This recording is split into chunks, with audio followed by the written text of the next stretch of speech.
चीजों पे सभी को इस पे लड़ना चाहिए, सभी को। और हमारे तुम्हारे वश की बात नहीं है कि 2 आदमी को हम डेली खाना खिला लें।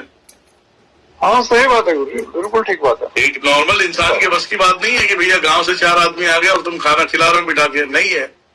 और उतने में 4 आदमी में तुम्हारी निवाले निकल जाते हैं, और यहाँ तुम शिव मंदिर में जाके अभिषेक करते हो, उसमें थोड़ा शक्कर ज्यादा मिला दो, उसमें शक्कर ज्यादा मिला दो, उसमें शहद ज्यादा मिला दो। उसे जब अभिषेक करोगे, वो जब नालियों में जब जाएंगे तो नालियों में जो भी बंदा उसे सेवन करेगा, जीवात्मा, वो सीधा बोलेगा महादेव कल्याण करे तुम्हारा। हर जीव में, जीव चाहे हमारे अंदर हो चाहे हम जीव के अंदर है, हम तो एक ही सामान्य है ना। बिल्कुल, उसमें भी आत्मा बैठा है, इसमें भी आत्मा बैठा है। तो तुम भैया कहाँ किसी को मारने में लगे पड़े हो? तुम एक अभिषेक करते हो, उसमें लाखों लोग 10-12 लाख जो कीड़े मकोड़े पी लेते हैं, वैसे 4 आदमी को खाना खिलाने में गांठ पड़ जाती है। जी गुरुजी। तो पुण्य का काम करना है तो बहुत सारे हमारे हिंदू भाइयों को, बहनों को मंडे के दिन उपासना रखना चाहिए महादेव का, और वहां पे जल अभिषेक करे। चाहे मैं तो बोलता हूँ पंचामृत बना ले, ज्यादा से ज्यादा क्या जाएगा यार, 50 रुपए जाएगा, और क्या जाएगा? जी गुरुजी, 50 रुपए जाएगा, उसमें तुम्हारा भी कल्याण होगा, तुम्हारे आने वाले 7 पीढ़ियों का भी कल्याण होगा। जी, तो ये तो कर लेना चाहिए कम से कम। हाँ बिल्कुल गुरुजी, इतना तो कर ही सकते हैं इंसान। सही बात है। महादेव ने भी एक तरह से ये रास्ता निकाला गुरुजी, एक बहाना है कि वो दूध चढ़ाएंगे, इससे लाखों जो जीव जंतु हमको मिलेगा गुरुजी, कीट पतंगों को मिलेगा, तो उनसे सबका कल्याण होगा। नेचुरली बात है, जो भी दूध इस तरीके से चढ़ाते भी हैं तो उनका भी भला होता है गुरुजी। ये बात तो सत्य है। तो यही सब सारी चीजें मैं तो बोल बोल के थक गया हूँ, लोग साले समझते ही नहीं। नहीं समझते तो उसमें हम क्या करें, और हम कर भी क्या सकते हैं? कुछ नहीं कर सकते। सही बात है गुरुजी, बिल्कुल बिल्कुल गुरुजी। आप तो मार्गदर्शन कर सकते हैं गुरुजी, चलना नहीं चलना गुरुजी ये तो हर व्यक्ति के ऊपर डिपेंड करता है, ऊपर निर्भर है, तो उसको कैसे फॉलो करता है ये तो उसके ऊपर ही निर्भर करता है गुरुजी। जो लोग जैसे नदी वगैरह में गुरुजी या गंगा में नारियल वगैरह अर्पित करते हैं, और बहुत से लोग गुरुजी उसको निकाल भी लेते हैं, तो उसका गुरुजी उनके लिए क्या इम्पैक्ट रहता है? जो निकालते हैं और गंगा जी में नारियल हम डालते हैं, गंगा जी में नारियल डालते हैं, और तुम हम बोल रहे हो सब निकाल लेते हैं, तो हमने गंगा को अर्पण कर दिया। जी गुरुजी, जी। अगर हमने किसी शक्ति को भी अगर हम भोग दे रहे हैं और हमने जल में प्रवाह कर दिया, इससे ज्यादा पवित्र कहीं नहीं मिलेगा पवित्रता। जी गुरुजी, जी। अब उसे कौन निकालना है, वो किसके हाथ में जाने देगी, वो उसकी अपनी बात है। जी गुरुजी, जी। अब ये मत सोचो कि भूत का था वो काट के गंगा में डाल दिया तो किसी ने खा लिया, वो नहीं।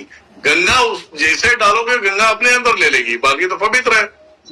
जी गुरुजी। आप कहते हैं ना पाप धोने जाते हो तो गंगा में डुबकी लगाते हैं तो पाप धुल जाते हैं, तो भैया तुम्हारे काले कर दो तो पानी में चले गए। जी।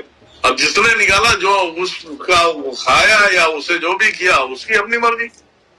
हाँ, बहुत से लोगों के गुरुजी मन में ये क्वेश्चन रहते हैं, कहीं करते भी है ना, तो उनको रहता है कि हमने तो डाल दिया, दूसरा निकाल के उसको बेच दिया, यहाँ निकाल के ले आया तो हमारा उसका फल हमें क्या मिलेगा, और जो जिसने निकाला है बेचा है उसको फल क्या मिलेगा, और जो दोबारा उसको सेल कर देते हैं उसका क्या रहेगा। तो ये बात लोगों के माइंड में रहती है गुरुजी, बनी रहती है, मैंने देखा। हम बहुत कुछ समझाते हैं मनोज बाबू, लोगों को समझना चाहिए सिर्फ, लोग समझेंगे तो हम समझाते हैं। हाँ ठीक बात है गुरुजी, ये बात तो सही है। अभी पैर में दर्द लेके लंबा करके मैं ज्ञान देने बैठा हूं तो मैं पागल तो हूं नहीं? हाँ, ये पागल कुत्ते ने तो काटा नहीं है कि हम कुछ गलत बोल लेंगे। गलत क्यों बोले भाई? गलत हम किसी को गालियां भी हम क्यों दें? जी गुरुजी। आज तुम गालियों के अलावा, गाली खाने के अलावा सारे तुम कभी वाह वाह बातें करने की लायक तो है ना, वो नहीं कि तुम्हारी तारीफ करें। तुम्हारी तारीफ कैसे करें भाई? जी गुरुजी। अभी यहाँ पे मैं कह रहा हूँ ना, मैं पहले ही बोला था, एक वीडियो बोल दिया था, जितने भी साधु महात्मा है सब बोलेंगे भगवान से हम बस अपील करते हैं, निवेदन करते हैं कि सब उनकी आत्मा को शांति मिले, सब मिले। और यहाँ ये बाबा बोल डालते हैं एक दिन तो सबको मरना है, एक दिन तो सबको मरना है, वो चाहे गंगा जी के किनारे मरते तो मुक्त हो जाएंगे सब। मैं बोला उन्हीं में से आज नहीं कल तो एक वीडियो आएगा बेटा, टेंशन नहीं लेना। जी।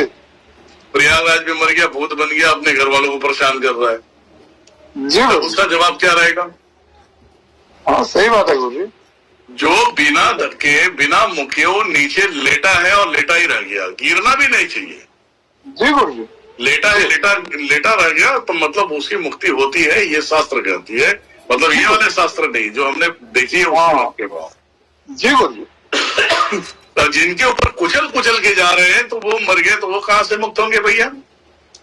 हाँ सही बात है मतलब गुरु जी। तुम्हारे ऑडियंस को बड़े प्यार से चूतिया बनाते हो, ये तो मैंने देख लिया, ये मैंने देख लिया कि बड़े प्यार से चूतिया बनाते हो, और शायद ऐसे लोग ही तुम्हें मानेंगे और उनका भी कल्याण होगा नहीं। सिर्फ जब आएंगे गुरुजी घर जाके तो ऐसे ही परेशान है। और कौन ऐसे ठीक ठाक है, जरा बता दे मुझे। अरे हनुमान जी को तुम ऐसे ही मंदिर में जाके मान लो, ऐसे हनुमान चालीसा पढ़ो, कल्याण उनका होगा। जी। अब क्या है, कोई दिखावे पे जा रहा है, हनुमान चालीसा पढ़वा रहा है, तुम उसके पास जाके पढ़ोगे। हनुमान जी कहते हैं कि ऐसे लोग चले और भी पागल होते हैं जो दिखावे में चले जाते, दिखावे में कुछ होता ही नहीं। अब बताओ, वहां पे हनुमान जी जब बंदर क्या जाने अदरक का स्वाद जब बोल के तुमने बोल दिया, हनुमान जी उसी दिन निकल गए। जी गुरु जी। और राम तो चतुर थे, चतुर बोलने वाला आज तक कोई पैदा ही नहीं हुआ है। जी। चतुर श्याणा अगर तुमने राम को संबोधित किया है, और राम भक्त जय श्री राम बोलने वाले बर्दाश्त कैसे कर रहे हैं भगवान जाने। जी गुरु जी। तो जय श्री राम बोलने वाले ये बातें सुन के शांत क्यों है, ये नहीं समझ में आया। जी। बंदर क्या जाने अदरक का स्वाद, अब इसमें शांत क्यों है, ये नहीं समझ में आया। इन लोगों को लगता है कि इनके पास बहुत सारी चीजें हैं। जी। जिस दिन ये जुबान फिसली, क्योंकि वो तुम्हारी एंडिंग पोजीशन थी, जिस दिन वीडियो आया उस दिन से इनके पास कुछ भी नहीं रहा। जी गुरु जी। क्योंकि गुरु का ज्ञान जो है कि लोगों को आगे विकसित करता है, और गुरु का ज्ञान ऊपर वाले को नीचा गिरा दे तो लोग जो सुन के शांत बैठे, उनसे बड़ा पापी कोई नहीं है। जी। जो उस दरबार में आया था, जिस दरबार में भाई साहब ने बोला है कि राम तो चतुर श्याणे थे, जी। नहीं तो रावण तो उनके जितने सेना अगर आदमी गए होते तो सबको एक हाउस 2 हाउस दे देता, तो सब जी। पलटी हो जाते, बोलते राम जी मुर्दाबाद। पहला गुस्ताखी तुम्हारी जो हनुमान को प्यारी नहीं है। जी। हनुमान जी को बहुत बारीकी बता रहा हूं, हनुमान जी को सियाणा बोलना भी नहीं पसंद है। जी। तुमने तो सबका नाम लेके तुमने बदनाम किया ना जी। कि राम जी की मुर्दाबाद, इसीलिए राम जी सियाणे थे। बंदरों को क्यों लिया अपने अपने ग्रुप पे क्यों लिया, क्योंकि बंदर क्या जाने अदरक का स्वाद। तुमने उसको गाली दिया, हनुमान जी को भी ठेका दिखा दिया तुमने। हनुमान जी तुम्हारे पास क्या लेने रहेंगे भाई, क्या है हनुमान जी बताओ।